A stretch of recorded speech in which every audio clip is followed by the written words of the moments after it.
பாஸ்டாக்ஸ் நேயர்களுக்கு வணக்கம். தற்போதைய அரசியல் சூழ்நிலை என்ன நடந்துட்டுருக்கு, ஏன் இப்படியெல்லாம் நடக்குது அப்படிங்கிறதுல நமக்கு நிறைய கேள்விகள் இருக்குது. அப்படி எந்த கேள்வியாக இருந்தாலும் பதில் சொல்கிறதுக்கு தயாராக இருக்கார் மதிப்பிற்குரிய அண்ணன் உமாவதியண்ணன். வணக்கண்ணே.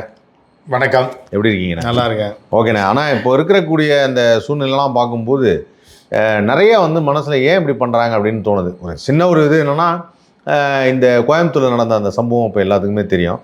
அந்த சம்பவத்தில் விஜய் ஒரு இன்றைக்கி முதல்வர் அவர் ஏதாவது ஒரு அறிக்கையோ ஒரு பேசுகிறதோ பத்திரிகையாளர் சந்தித்து பேசுகிறதோ இருக்கணும். அன்றைக்கி கரூர் சம்பவம் நடக்கும்போது அவர் டக்கு டக்குன்னு உடனே இடத்த காலி பண்ணிட்டு ஓடினார். ப்ரெஸ்ஸை மீட் பண்ணல.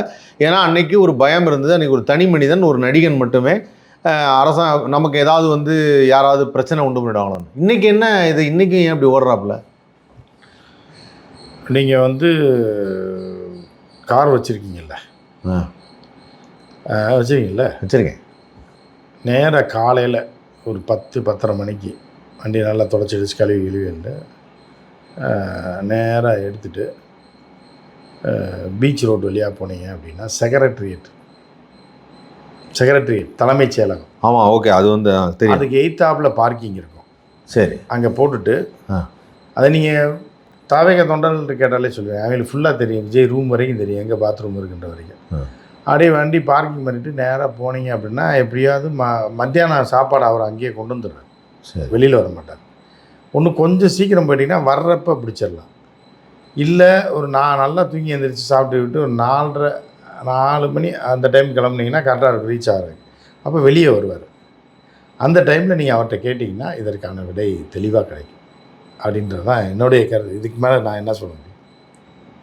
இதுதான் நீங்கள் அது இல்லை, இது அதாவது எனக்கே தெரியுமே. எதுக்கு நீ சொல்லி தான் தெரியும். அது அவர் செக்ரட்டரியேட் வராரு, எல்லாமே ஓகே தான். பட் இன்னும் இன்னைக்கு மக்களுக்கு அதாவது ஒரு முதல்வர் அப்படிங்கிறவர் ஒரு அறிக்கையோ ஒரு இதுவோ அது இன்னும் அவர் செட் ஆகலை. இல்லை, செட் ஆகிறதுக்கு முன்னாடி கேட்டிங்கன்னா அவர் என்ன சொன்னார்? நான் ஆட்சிக்கு வந்தால் வீடு வீடாக வருவேன்னாரா இல்லையா? ஒவ்வொரு வீட்டிலும் நான் உங்களை சந்திப்பேன். ஏன்னா இன்றைக்கி நமக்கு பாதுகாப்பு இல்லை. நாம் ஆட்சிக்கு வந்தால் வீடு வீட்டுக்கு சந்திப்பேன். அப்படின்னா ஒவ்வொரு வீட்லேயும் விஜய் இருக்கேன் அப்படின்னாரு. ஸோ அப்படிலாம் சொல்லிட்டோன்னே இப்போ ஏன்டா சொன்னோன்னு ஆயிடும். சில நேரத்தில் அப்படி ஆயிடும். சில பேர் என்ன பண்ணுவாங்கன்னா, பையன் வண்டி கேட்டுக்கிட்டே இருப்பான், 2 வீலர் கேட்டிருக்கும்போது +2 பாஸ் பண்ணுறான், வாங்கி தரேன்றாங்க. +2ல் 70 மார்க் மேலே எடுத்தேன்னா அவன் 45-50ன்னு போயிட்டுருப்பான். இவன் எடுக்க மாட்டான்னு தெரிஞ்சு 75க்கு மேலே எடுத்தேன்னா அவன் பைக் வாங்கி தரேன்றாங்க. திடீர்னு பார்த்தா +2ல் அவன் 85 எடுத்துருவான். அப்போ இவங்க அப்பா விளக்கண்ணையை குடித்த மாதிரி முடிப்பார். சும்மா தட்டி விட்டோம் பாட்டுக்கு 85 எடுத்துனா இப்போ வாங்கி கொடுக்காமல் இருக்க முடியாதுன்னு சொல்லி எங்கேயா வட்டிக்காரன்ட்ட வாங்கி இங்கே இன்ஷியல் பேமெண்ட்டை கேட்டு ஒன்றும் வாங்கி கொடுக்கணும். இல்லைன்னா திருச்சி ஓடணும். சரி, காலேஜ் முடிய அப்புறம் பார்த்துக்கலாம். ஸோ அந்த மாதிரியான ஒரு இக்கட்டான சூழ்நிலை தான் பேசியிருக்காங்க. நம்ம ஜெயிக்க மாட்டோம், நம்ம ஆட்சிக்கெலாம் வருவோம்னு நினைக்கல, எதிர்கட்சியாக வருவோம்னு நினைக்கும் போது தூக்கி மேலே உட்கார வச்சும்போது இப்போ என்ன பண்ணுறதுனே தெரில, எது எங்கே இருக்குன்னே தெரில. புரியுதா? பட் திடீர்னு சில ஒரு படத்தில் தேங்காய் சீனிவாசன் ஒய்ஜி மகேந்திரன் என்ன பண்ணாங்கன்னா, சனிக்கிழமை ஆனால் ஆஃபீஸில் வேலை பார்ப்பாங்க. சனிக்கிழமை ஆனால் என்ன பண்ணுவாங்கன்னா, உஜாலா இருக்கணுன்றதுக்காக உஜாலா வீட்டுக்கு போயிடுவாங்க. சனிக்கிழமை போயிட்டு சாயந்தரமாக வருவாங்க. அப்போ காந்திமதி தான் தேங்காய் சீனிவாசனோட ஒய்ஃப். இவங்க 2 பேரும் மேனேஜர், அசிஸ்டன்ட் மேனேஜராக இருப்பாங்க. அந்த அம்மா என்ன பண்ணுன்னா, திடீர்னு ஏதோ கோயிலுக்கு போனது சீக்கிரமே வந்துடும். இவங்க 2 பேரும் குஜால் வீட்டுக்கு போயிட்டு அஜாலா வருவாங்க. மனைவி வந்துட்டான்னு தெரிஞ்ச உடனே டக்குன்னு ஒரு கோயிலேருந்து குங்குமம் விபூதியெலாம் எடுத்து கொடுப்பாங்க. மனைவி முட்டுக்குமா முருகா அப்படின்னோடனே அந்த அம்மா எங்கே போய்ட்டு வரீங்க? ஏங்க நான் இவ்வளோ உண்டை முழிக்க நிற்கிறேன், என்னை பார்க்காம மாடியில் போகிறீங்கன்னா, பக்தி பரவசத்தில் யார் யார் எங்கே நிற்கிறீங்கன்னு எனக்கு தெரிலன்னு. சரி, இந்த விபூதி எடுத்துக்க. ஆனால் இவங்க போயிட்டு வர இடம் எது? சனிக்கிழமையான ஒரு இடத்துக்கு போவாங்க, குஜாலா இருக்குது. ஸோ அந்த மாதிரி தான் சில காட்சிகள் அப்படி அமைஞ்சிடும். நீங்கள் குஜாலா இருக்கும்போது திடீர்னு வரக்கூடாத ஆள் வந்துட்டான்னு வைங்க, தப்பி ஓட பார்க்கணும். அப்படியும் பிடிச்சிட்டாங்கன்னா பக்தி பரவசத்தில் யார் யார் எங்கே நிற்கிறீங்கன்னே தெரிலன்னு நேரம் மேலே போயிடும். இது ஒரு படத்தோட கதை. தேங்காய் சீனிவாசனுடைய அந்த ப்ரெசன்ஸ் ஆஃப் மைண்ட் இருக்குல்ல, அதாவது யார் எங்கே இருக்கான்னு எனக்கு தெரில, பக்தி முக்தி இருச்சுன்னு சொல்லி மாடி போகிறது. பரவசத்தில் யார் யார் எங்கே இருக்கீங்கன்னே எனக்கு தெரில அப்படின்ற மாதிரியான ஒரு கதை தான் அது. தென்றலை எண்ணெய் தொடு படத்தில் இந்த காட்சி வரும். இந்த காட்சியை நீங்கள் வந்து உதாரணமாக தான் பார்க்கணும், வேறு எதுலேயும் பொருத்தி பார்க்கக்கூடாது. உதாரணமாகவே பார்க்குறாங்க. ஏன்னா நீங்கள் சொன்னதுக்கெல்லாம் நான் சிரித்து வச்சு மக்கள் என்ன தப்பாக எடுத்துக்கிறாங்க, நீ அவர் சொல்கிறத விட நீ பயங்கரமாக சிரிக்கிற அப்படின்ட்டாங்க. அதனால் இப்போ நான் சிரிப்பை அடக்கிட்டு தான் உட்காந்துருக்கேன். ஏன்னா அந்த காமெடி வந்து அவ்வளோ யதார்த்தமாக இருந்தது. ஏன்னா அந்த சீனை நான் பார்த்ததில்லை, நீங்கள் சொல்ல நரேட் பண்ண விதம் வந்து அவ்வளோ கரெக்டாக இருந்தது. ஸோ அதனால் அதை நான் எதோடையும் ஒப்பிடவே இல்லை, யாரோடையும் நான் ஒப்பிட மாட்டேன்.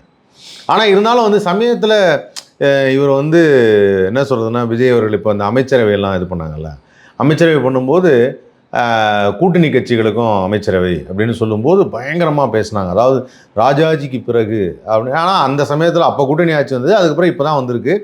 ராஜாஜிக்கு பிறகு வந்து ஒரு கூட்டணி மந்திரி சபை அமைச்சது அப்படின்னு விஜய் தான், வேறு யாருமே கிடையாது. அவ்வளோ கேவலமாக சொல்கிறாங்க. இல்லை ராஜாஜி ஆட்சியை கம்பேர் பண்ணி இல்லை அந்த அளவுக்கு விஜய் இல்லை. விஜய் வந்து மக்களால், ராஜாஜிக்கு மக்கள் செல்வாக்கே கிடையாது. அது ஆட்டையை போட்ட ஆட்சி. ராஜாஜி ஆட்சி வந்து ஆட்டையை போட்டது.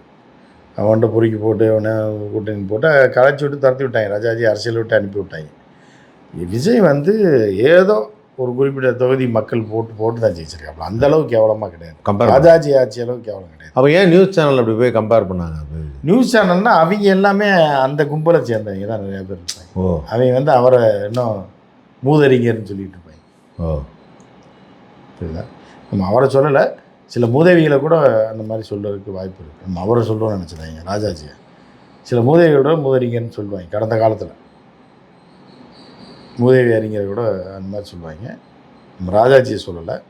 ஸோ அப்படி இருக்கும்போது அவங்க வந்து அவங்க பாரம்பரியத்தில் வரும்போது அதை கம்பேர் பண்ண, அவர் ஏதோ அறிவாளி மாதிரி அதை கம்பேர் பண்ணுவாங்க. இப்போ உள்ளவனுக்கு எதுவுமே தெரியாது. இப்போ உள்ளவனுக்கு இப்போ 10 வருஷத்துக்கு முன்னாடி என்ன நடந்துச்சுன்னு கூட தெரியாது. நீங்கள் ஏதாவது ஒரு கதையை விட்டு ஓட்டி விட்டிங்கன்னா அதை நம்பிடுவாங்க. அதுக்கு தான் இல்லை, அப்படி தான் அது மாதிரி சொன்னாங்க. அதுக்கப்புறம் பார்த்தா 67க்கு அப்புறம் அதுக்காக தான் மக்கள் துரத்தி விட்டாங்கல்ல. அந்த மாதிரிலாம் பண்ணி தான் ராஜாஜியை அரசியலை விட்டே காலி பண்ணி விட்டாங்களே. இப்படிதான் அரசியலே இல்லை. நீங்கள் என்ன சொல்ல வரீங்க? இல்லை, ராஜாஜியை பற்றி தானே கேட்டீங்க நீங்கள். ராஜாஜி கூட்டணி ஆட்சி அமைச்சார். ராஜாஜி என்ன ஆனார்? இல்லை, ராஜாஜி போல ராஜாஜிக்கு பிறகு அப்படின்னு சொல்லி ஒரு விஷயம் எதுனா, நீங்கள் வந்து கடலோர கவிதை இது மாதிரி தான். பாரதி ராஜா கார்த்திக் ஃபஸ்ட்டு படம் என்ன படம்? அது அலைகள் இல்லை. அந்த மாதிரி தான். அவன் எனக்கு பூணூலும் வேணான்னு அத்துருவான், அவன் வந்து எனக்கு சிலுவை வேணான்னு அத்துருவா. இந்த உலகத்தை விட்டு நாங்கள் எங்கேயோ போய் பொழைச்சிக்கிறோம் அப்படின்னு போயிடுவாங்க. அதுக்கப்புறம் அவங்க போய் பிச்சை எடுத்தாங்கலாம், என்ன வேலை பார்த்தாங்கன்னு யாரும் காட்டியிருக்க மாட்டாப்புல. புரியுதா? இது மாதிரி ராஜாஜி ஆட்சின்னு நீங்கள் சொல்கிறீங்க. ராஜாஜி என்ன ஆனார் சொல்லு. அப்படி ஆட்சி அமைச்சு ராஜாஜி என்ன ஆனார்? ஆமாம், அரசியலை விட்டு போயிட்டார்ல. இதுதான். ஓகே. ஸோ இப்போது அந்த போயிடுவாருன்னு நான் சொல்ல வரல. இல்லை, நான் எதுவும் சொல்ல கேட்டதுனால நான் சொல்கிறேன். இல்லை, நானும் எதுவும் அது மாதிரி கேட்கல. நான் அது மாதிரி சொன்னாங்களேங்கிறதுக்காக அவங்கள்ட்ட சொன்னேன். இப்போ இந்த மந்திரி சபை அமைச்சது அப்படிங்கிற பார்க்குறப்போ அதில் வந்து வெளியிலிருந்து ஆதரவு தரோம் என்று சொன்ன முக்கியமாக காங்கிரஸ் கிடையாது, மிச்ச கட்சிகள் வந்து சிபிஐ சிபிஎம் அவங்க 2 பேருக்கும் கொள்கை அடிப்படையில் வந்து வேணான்னு சொல்லிட்டாங்க. இந்தியன் முஸ்லீம் லீக்கும் அதுக்கப்புறம் விசிகாவும் வந்து அமைச்சரவைக்கு உள்ளே வராங்க. அந்த மாதிரி வரும்போது ஒரு வீடியோ இப்போ அப்படியே கதை மாறுது. அப்படின்னா இன்ஸ்டாகிராமில் சோசியல் மீடியாலாம் எப்படி போடுறாங்கன்னா, நிகழ்ச்சியான தருணம் அப்படின்னு சொல்லி வன்னியரசு அவர்கள் அந்த சேரில் உட்கார்றதுலேருந்து அப்படி எழுதி போட்டு கண்ணீர் மல்க அப்படின்னு சொல்லி இதெல்லாம் சொல்லும் போது பயங்கர எமோஷனல் ஆகுது.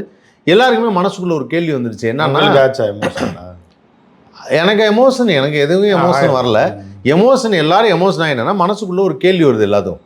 ஏன் இது முன்னாடியே நடக்கலை? ஏன் வந்து முன்னாடி இருக்கக்கூடிய ஆட்சியில் வந்து அவங்களும் கூட்டணி ஆட்சியில் தானே இருந்தாங்க. அப்போ கூட்டணி ஆட்சியிலும் ஒரு மந்திரி சபை தரலாமே. அவங்களுக்கான அங்கீகாரம் வந்து 30 வருஷம் 35 வருஷம் கழித்து தாவேகா கொடுத்துருக்கு அப்படிங்கிற மாதிரி ஒரு போர்வை ஒரு இதில் காமிக்கிறாங்க. இதை நீங்கள் எப்படி பார்க்குறீங்க? இப்போ ஒரு பஞ்சர் கடை இருக்குது உங்கள் ஏரியாவில், ஒரு பஞ்சர் ஓட்டுறவர் இருக்கார். உங்கள் வண்டி பஞ்சர் ஆச்சுன்னா உருட்டிட்டு கூட போக முடியாது, தெரியுங்களா? ஆமாம். 2 வீலர் பஞ்சர் ஆச்சோ இல்லை கார் பஞ்சர் ஆச்சுன்னா அங்கேயே தான் நிறுத்தணும். அந்த பஞ்சர் கடைக்காரர் இல்லைன்னா அந்த கார் ஓடவே ஓடாது. நீங்கள் எவ்வளோ முக்கிய இடத்துக்கு போயிருந்தாலும் சரி, பென்ஸ் பிஎம்டபிள்யூவாக இருந்தாலும் சரி, பஞ்சர் கிட்டு உங்கள்கிட்ட இல்லை, ஸ்டெப்னி டயரும் இல்லை அப்படின்ற போது நீங்கள் வந்து என்ன பண்ணுவீங்க? அங்கேயே நிற்கணும். நின்று அவர் போய் கெஞ்சி கூட்டா அவன் சொல்லுவான், அவன் சும்மா இத்து போன டிஎஸ்50 ஓட்டிகிட்டு இருப்பான். உதாரணத்துக்கு சொல்கிறேன். ஒரு சார் அவங்க வந்து வெயிட் பண்ணாங்க, வெயிட் பண்ணுங்க சார். இல்லைன்னா நீங்கள் வாங்க, நான் சாப்பாடு முடிச்சேன். தம்பி முதலாளி வெயிட் பண்ணுறாரு. ஒரு டிரைவர் போய் வெயிட் பண்ணுறாருப்பா முக்கியமாக. சார் அது நான் என்ன சார் செய்யுது, இந்த பாருங்கள் இந்த பைக்கு ஓட்டுற பாருங்கள், அவர் எவ்வளோ நேரம் வெயிலில் நிற்கிறாருன்னு முடிச்சு தான் சார் வர முடியும் அப்படின்னு. ஏன்னா அவனுக்கு டிமாண்டு. ஆனால் நீங்கள் டெய்லி மாதம் பூரா அந்த வழியாக தான் போகிறீங்க. அவனை என்றைக்கா மதிச்சிருக்கீங்களா? ஓ, இங்கே ஒரு பஞ்சர் கடைக்காரர் இருக்கார், நாங்கள் ஒரு டெய்லர் இருக்கார், நமக்கு ஏதாவது ஒரு பிரச்சனைனா இவர் தான் வந்து நம்ம வண்டியை பஞ்சர் ஒட்டி ஆகணும். ஆமாம். அப்படிங்கும்போது போகிறப்பெல்லாம் வண்டியை நிறுத்தி, தம்பி நல்லா இருக்கீங்களா, வணக்கம் சார், வணக்கம் சார், நல்லா இருக்கேன் சார் இப்படின்னு சொல்லிட்டு போயிடலாம். டெய்லி பஞ்சர் என்றைக்கு ஆகுதோ அது இந்த ஏரியாவில் இந்த இடத்துல ஆச்சுன்னா தான் பஞ்சர் கடைக்காரனே உங்களுக்கு தெரியும். போய் கெஞ்சி கூப்பிட்டுருவீங்க, அன்றைக்கி அவன் ஒரு இது பண்ணுவான். இதுதான் மனித இயற்கை. அதுக்காக வண்டி நல்லா இருக்குது, ஸ்டெப்னி இருக்குது, பஞ்சர் ஓட்டுற கிட்டும் இருக்குது, டிரைவரே ஓட்டிட்டு வர பஞ்சர் கடைக்காரனுக்கு எப்படி ரெஸ்பான்ஸ் கொடுப்பாங்க?